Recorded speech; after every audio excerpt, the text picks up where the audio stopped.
welcome to day 3 of the Northern California Regional. We're bringing the action to you live from the Sonoma County Fairgrounds. I'm Justin Judkins alongside Cherie Chan. The top 12 men, they're getting ready to battle it out on the 4th and final heat of event number 6. This is the Chipper. Today, we find out who qualifies to go to the CrossFit Games. And Cherie, we know who the top 3 women are, or we know that the top 3 women go to the games, but it's a little bit different for the men. How so? Because we have a cyborg in the NorCal region. That would be our champion from 2008, Jason Khalipa, because he has won the games in the past. If he gets top 3, he has a spot, and that opens up 4th place, which is we're going to see a battle for in this heat. All right, so speaking of which, who is on the bubble, or at least close to that cutoff? We've got 2 guys to be looking out for. Pat Barber in 4th, Marcus Philly in 5th. They're 4 points away from each other. If either one of them bombs this workout, that will cost them, a trip to California. All right, when the athletes hear 3, 2, 1, go, it is a chipper. They're going to chip away at a list of exercises. When they hear that go, they will start in on 100 double unders. That means they jump once, but the rope passes under their feet twice. Then they slide underneath the wall. They do 50 handstand push-ups, advance to the pull-up rig where they do 40 toes to bar. Then they move to the mats and those thick axle bars. They're going to do 30 shoulder to overhead with 160 pounds on the axle bar. Then they'll take the bar, same weight, they'll put it on their front rack position. So on their shoulders in front of their throat, they will march, do walking lunges down the field of play for 90 feet to cross the finish line. So a tremendous amount of work in this chipper, and they're already feeling the effects of the last 2.5 days. We'll see how they handle this amount of work right now. These events are brutal in the order of which they are. Their backside is fried. And the time to beat on today is 11 minutes and 30 seconds set by Anthony Malta. They are underway with event number 6 of the men's individual competition. This is the 4th and final heat. They've got to do 100 double unders. Now, we talked about Jason Khalipa in lane 6 earlier. He's not just here to compete. He's not here just to go to the games. He's here to make a statement worldwide. This man is here to set records, and he is a past games champion. Champions just don't show up to compete and win. They want to crush the competition. He's already broken 2 of Josh Bridges' world records. We're going to see if he can make it 3. Josh Bridges does own the world record on this event in 8 minutes, 11 seconds. Jason is saying, SoCal what? Josh Bridges who? He wants to go to the games and put fear in the eyes of his competitors around him. He wants to go ahead and be the one people are afraid of. Now, these are the top 12 men on the leaderboard at this point, and it looks like Neil Maddox and Gabe Subry get underneath the wall at the same time. First ones to finish with their double unders and start in on their handstand push-ups. We're going to see different techniques, but right now we're looking at Jason Khalipa, Neil Maddox right next to him in the red shirt, pounding away on these handstand push-ups. Most of the men using a kip. That means they're just kicking their legs and using that momentum to carry them into the extension from the handstand push-up. I'm going to make a stab at this and think that Pat Barber is going to be off of that first. However, all of these guys know exactly how many they need to do and how long they need to rest in order to sustain the rest of this workout. All right, so if we're going to take your words to heart, we're going to be looking in lane 8 to see how Pat Barber handles his 50 handstand push-ups. 50 handstand push-ups can be a daunting task even if it's on its own, but they're surrounding that with double unders, with toes to bar, with shoulder to overhead, with 160 pounds, and this can all add up. All add up is right. If you have not practiced this workout before today, you have no idea what it's going to feel like when you hit those shoulders overhead. And this right here is where that fatigue in the upper body is going to start. All right, Jason Khalipa in lane 6. In the black shorts with, I know we've got a couple guys with the lime green shirt on, but Jason Khalipa has just passed the 30 rep mark for his handstand push-ups. And lane number 5, Garrett Fisher, has just passed the 35 rep mark. So we do have a race here. These guys are going back and forth and closing in fast on the final 13 reps is lane number 8, Pat Barber. So Jason Khalipa on the left, Neil Maddox on the right. Neil Maddox takes a step back and shakes out those shoulders because sometimes in handstand push-ups, Cherie, you find that once they're gone, they're gone. Well, and what we saw on the left there with Jason is he struggled a little bit, and we saw him do that as well last year at the games. So they're going to have to be smart at how many they do in a row so they don't fatigue those muscles. So sometimes it's almost better to break the setup more and take more rest breaks, albeit short breaks, versus try to push through. Lane 8, Pat Barber down to his final 2 handstand push-ups, far right of your screen, in the red shorts, and your prediction is coming true. He only has 1 handstand push-up left. There's Marcus Neil Philly Maddox on the bar, guys. Neil Maddox and Pat Barber and Gabe Subry. Right in a row. They're on the toe-to bar. There's Marcus Philly as he is finishing his handstand push-ups. He doesn't take any time to rest, jumps right on the pull-up rig, starts in on his 40 toes to bar. Neil Maddox, calm look on his face. He's an experienced competitor, just slashing away at 40 toes to bar. Right next to him in the red shorts, Pat Barber, lane 8. Gabe Subry next to him in lane 9. We know that in the past, these handstand push-ups have been difficult for Jason, and even though he works those weaknesses, it is no different today. He just finished them after 6 competitors were already on those toes to bar. Wow, so Jason starting out at a deficit on those toes to bar. So not where he wants to be if he wants to try to break a record set by Josh Bridges last week. That world record is 8 minutes and 11 seconds. Now the time to beat so far today, these athletes are chipping away at is 11 minutes and 30 seconds set by Anthony Malta in the last round. Pat Barber there is going to take a second to chalk up his hands. And sometimes that's not so much about getting chalk on their hands as it is just getting a mental break from the bar, right? It's a mental break from the bar. You're like, oh, my lovely chalk. Well, you're in immense pain in whatever workout or exercise you happen to be doing. CrossFitters around the world know that. Neil Maddox, Jason Khalipa has to make up some ground that he lost on those handstand push-ups. And Pat Barber in lane 8 has less than 3 reps. Jason has much more than that at this point. Pat is on the bar. Jason Khalipa still chipping away at those toes to bar, trying to make up some ground. And Marcus Philly and Pat Barber both are on the shoulder to overhead. Now Neil Maddox joins the pack. Marcus Philly sets the bar down. It's going to be easy visually to see where they are. Once they have completed their first set of 10, they will advance that bar down the field of play to the number 20 underneath their feet. So you see Gabe Subry in the right with the black shirt, gray shorts, just set the bar down. Patrick Barber, red shorts, he sets the bar down. It is going to be a race between Pat Barber, Mark Philly, and Gabe Subray.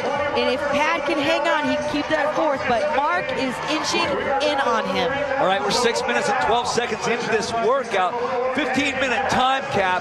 Jason now in lane 6 is in familiar territory. He's right where he wants to be with these shoulder to overheads. He can make up a huge amount of ground as he starts in on his 2nd set of 10. And we've got Neil Maddox and Pat Barber going rep for rep. They're working towards their 20th rep on the shoulder to overhead. That's 160 pounds. But Cherie, what's the difference between a thick bar and a thin bar with a smaller diameter? They're using an axle. An axle doesn't have ball bearings, meaning it doesn't spin around, so it's more difficult to clean. It's a little more difficult to put overhead as well. But the reality is it's the combination of these and movements themselves that are making this so difficult. So it's has more of a real world application. Real world things, they don't spin like a nice even barbell does, right? Pat Barber gets a no rep. He's asking the judge where exactly he is. Neil Maddox, hands on his hips. No shirt, Neil Maddox with the gray shorts. Right next to him, Jason Khalipa. But they are battling it out. It looks like Jason has gained some ground back from losing it on the handstand push-ups. And he's with a movement that is much more comfortable to him than being inverted This on is the wall. A battle out here today. We've got 5 guys on their last set of 10 shoulder to overhead. And Garrett Fisher, the young man coming in, doing exactly what he needs to do to stay in that number 3 spot. Jason Khalipa just push jerking it, but he's fast on the push jerk. Neil Maddox, same thing. Those 3 guys are going rep for rep.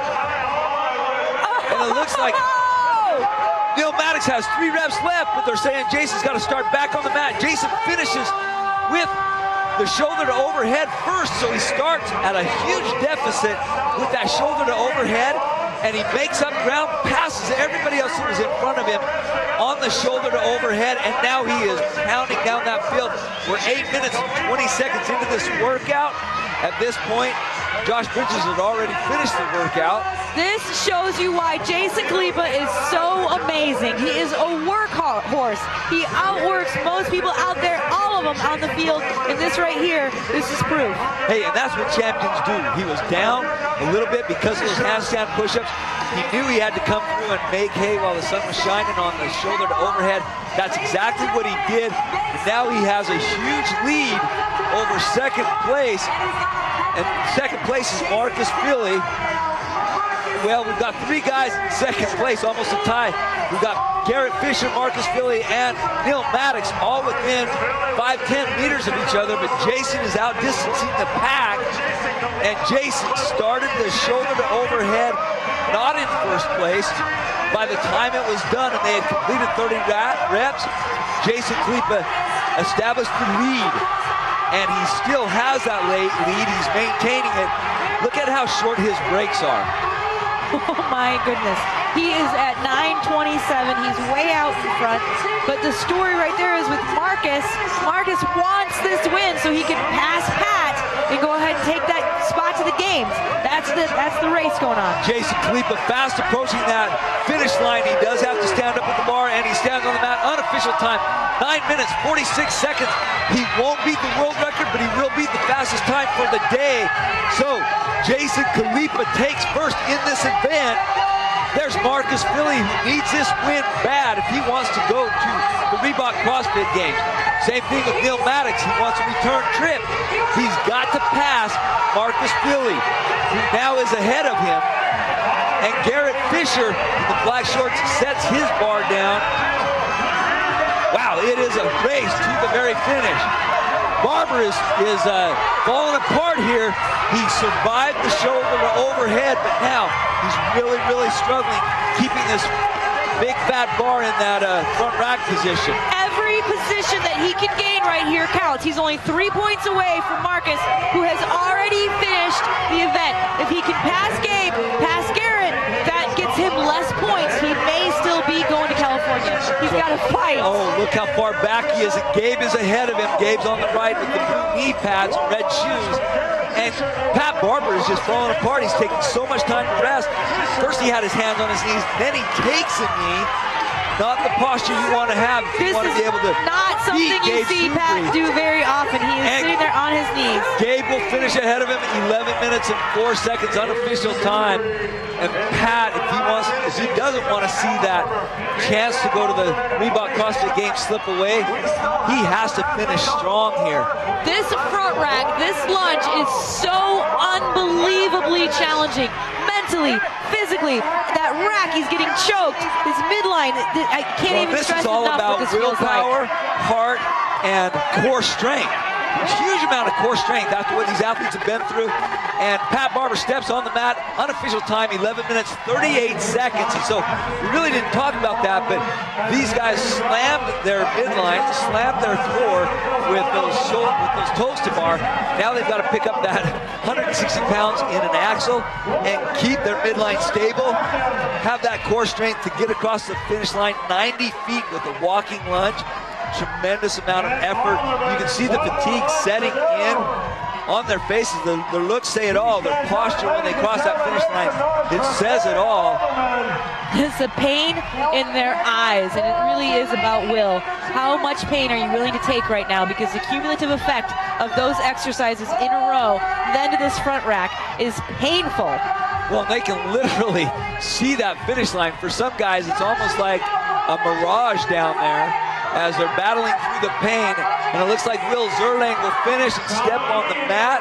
Unofficial time, 12 minutes and 38 seconds.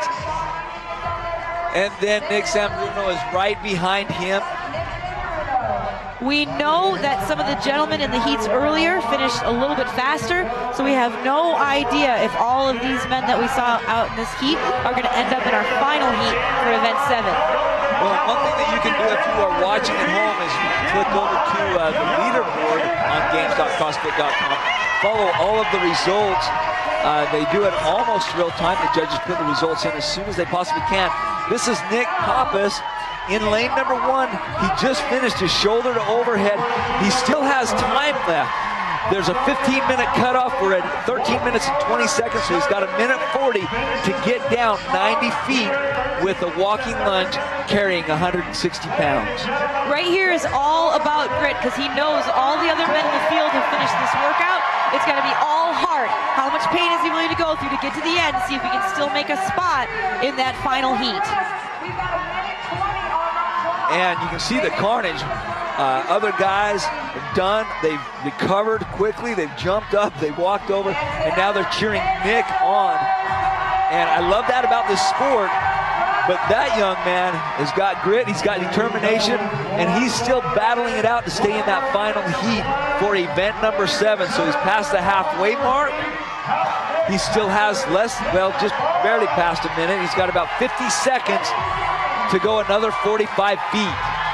Nick has had an amazing weekend. He's a student, he's a wrestler, so he knows how to dig deep, as most wrestlers do, but he struggled on event 3, didn't finish the burpee muscle-ups, and we see that happening again. He killed his other events, but that event 3 and now this event 6 are going to end up being the death of him. Not only are his fellow competitors over there cheering him on, but the crowd is getting into it. They don't care what the finishes are, they just love to see effort, and they love to see people dig deep when it hurts. They know what this feels like. These people in the stands, they do these workouts every single day too. And with rage on the back of his shirt, marching down the field of play, we only have about 6 seconds left. If he can pick it up and just go a little bit farther. And there is the time cap, 15 minutes. Nick Pappas' workout is over. He will not complete the entire workout in the time cap. Wow, what an exciting heat. Yes! Big names coming through and doing what they need to do in order to go to the Reebok CrossFit Games. Jason Khalipa did not break a world record, but did have the fastest time of the day in this workout. So he has his third first place finish in 3 days. What a finish too. He struggled on those handstand push-ups as we, suspected he may, and he said, that's all right, I'm going to make it up on those overheads, and he passed the field when he got to those overheads. Phenomenal. That was a fun event because he struggled, like you said, on those the handstand push-ups, and they've kind of always been a thorn in his side. In games past, we've seen him struggle with them a little bit. He knew he had a lot of ground to make up. He lost the lead on those handstand push-ups. Started in on the toes to bar, powered through those, but boy, once he got to the shoulder to overhead, he was off to the races. Let's go down to the competition floor. Angel is standing by with Marcus Philly. You guys here with Marcus Philly of TJ's Gym. Marcus, you've been to the games before with the team. First year as an individual, you said you'd be confident that you'd be on the top with these guys, and that's where you are right now. That's right, yeah. You gotta be confident. If you're not, then you can pretty much call it quits back at the tent. You came into this event at the number 5 spot. You know 4 guys are going to be able to go to the games here with Jason Khalipa, former champion. Yeah. You said you wanted to be smart and not empty out the tank, but you may have to do that on the last event 7. Yeah. Oh yeah. I mean, I emptied it pretty good here. I was smart. I knew the workout was going to come down to the last stretch here. I was kind of neck and neck with guys on the on the overhead, and then I pegged it at the end. Are you like Samson? Your strength is in your hair? Yeah, absolutely. Awesome. That's actually when my dad says that. Samson, the hair. Awesome. Good luck in event 7. Okay, thank you very much. All right, thank you, Angel. That will conclude our coverage of event number 6. What a final event we are going to have. Is Pat Barber going to be able to hold on, or will Marcus Philly break up the Northern California party? For Cherie Chan, I'm Justin Judkins. Don't go anywhere. We've got more action coming up later.